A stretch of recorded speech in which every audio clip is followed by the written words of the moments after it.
Hey guys, in today's video I would like to talk to you about simplified vehicle dynamics or explained vehicle dynamics for the average driver. Now, vehicle dynamics is a large subject to talk about, and in today's video I would like to start with wheel-ground interaction. In the upcoming videos I will try to explain in simple terms other vehicle dynamics subjects such as aerodynamic drag or the traction circle and even braking and acceleration performance. So stay tuned for that. And just for now, let's move on with our wheel-ground interaction subject in the vehicle dynamics series.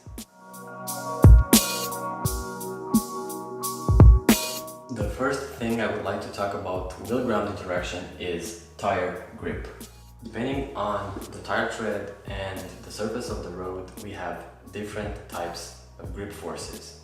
For instance, on dry asphalt, a regular summer tire has between 0.9 and 1 grip coefficient, which is mu over here. Now, slick tires used in F1 cars have a flat pattern. In fact, they don't have a pattern at all.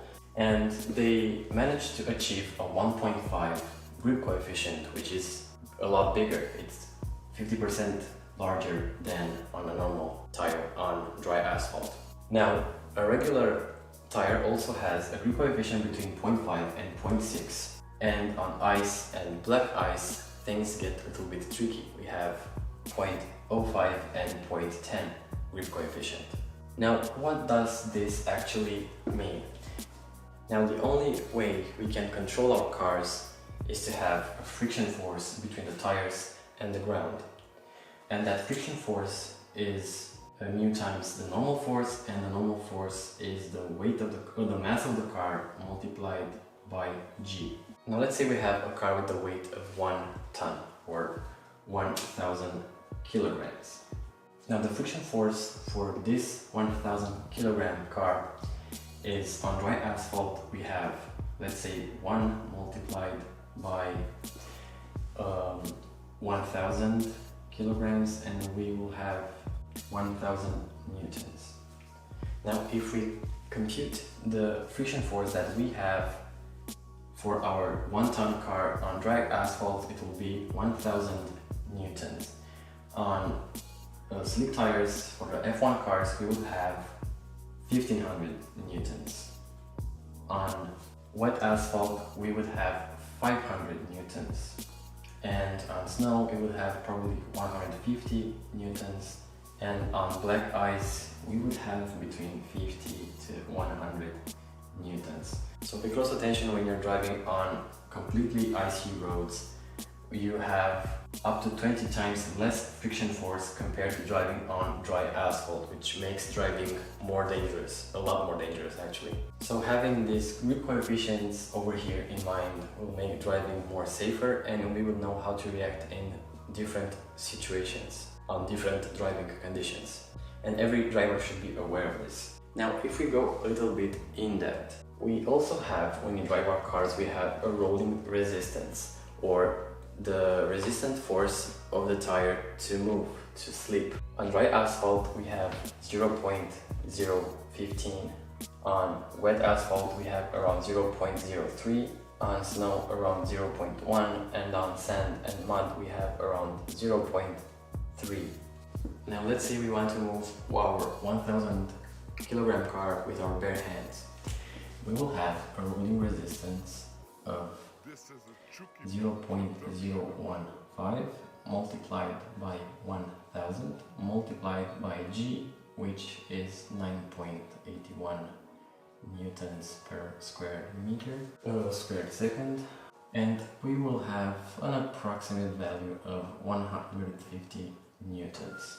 Now, if you want to move the same car in deep sand or mud, we would need 1,000 multiplied by 9.81 multiplied by 0.3, which is equivalent to 2,099.30 newtons.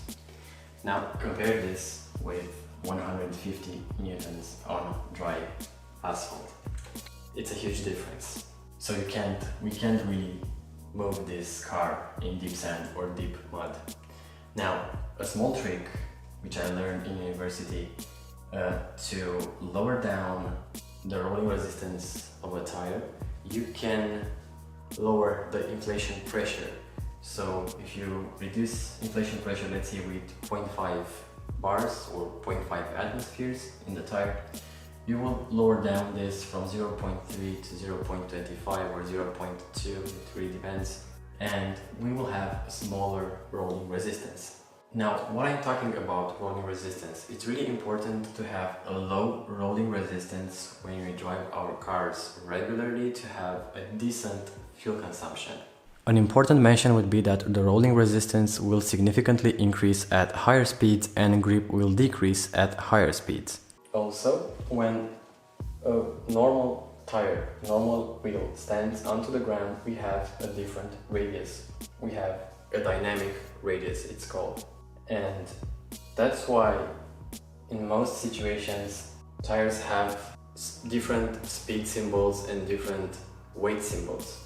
Now when we go at 200 kilometers per hour, the tires constantly deform uniformly, and the bigger the speed, the higher the deformations and the higher the wear of the tires. So if we want to go faster, we would need performance tires, let's say Y or W. W stands for 217 kilometers per hour and Y stands for 300 plus kilometers per hour. So we need special tires to go fast. That's because the dynamic radius constantly makes the wheel deform. And as you would expect, the dynamic radius is smaller than the radius of the free wheel. If we suspend the car, we have a free radius of the wheel, and if we put the wheels on the ground with the weight of the car standing on the wheels, we would have a smaller dynamic radius. Now, I would really like to talk about handling. Depending on the type of tires that you will have a different handling performance. Low aspect ratio or generally big wheels have less deformation of the tires, which result in having better handling. For example, we have for a low aspect ratio wheel, we have a 275/35 R20, and on the other side, a high aspect ratio or a smaller wheel with a bigger height of the tire, let's say a 175/65 R14. This 65 represents 65% of the width, which will result in a higher height of the rubber. On the other side, in bigger wheels, we have, let's say, 275/30 R20. We have a smaller height of the rubber of the tire. And having big wheels will result in having a better handling because the deformation of the rubber will be smaller. So these are the basics for the wheel-ground interaction. If you have any questions regarding this subject, leave them down below. Thank you for watching, subscribe if you haven't already, and I'll talk to you guys soon.